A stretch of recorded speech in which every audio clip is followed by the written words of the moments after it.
Japan has its first female prime minister, and she's already being called Japan's Margaret Thatcher. Sanae Takaichi made history after her Liberal Democratic Party struck a coalition deal with the right-leaning Japan Innovation Party, making her the new leader of the country. For a country that still ranks 118th out of 146 in the Global Gender Gap report, it looks like overdue progress. But here's where it gets complicated. Takaichi, who is 64, is a staunch conservative and an admirer of Margaret Thatcher.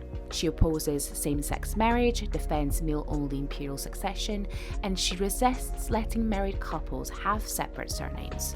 I'm a journalist at the Fuller Project, and I spoke to Shiori Ito, a journalist and advocate for gender equality in Japan, about what this moment really means. Having women in power doesn't mean empowering women.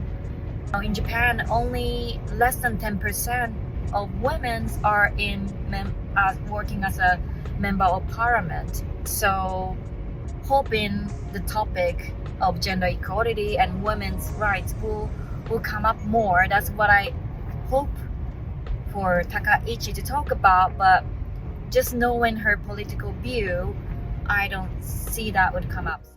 And this pattern isn't new. Thatcher became Britain's first woman leader, but cut social programs that hit vulnerable people hardest, and once said she owed nothing to women's liberation. In Britain today, Conservative leader Kemi Badenoch campaigns on restricting trans rights and hardline immigration policies, moves critics say roll back equality and particularly impact women and girls. And in Italy, Giorgia Meloni promotes traditional family values, offering incentives for mothers while cutting welfare benefits, a move that disproportionately affects single and vulnerable women. These women arguably broke through the glass ceiling, but that doesn't mean that they opened the door for everyone else. So maybe the question isn't who gets to lead, but what they lead us toward. Is representation enough or only meaningful if it expands rights for everyone?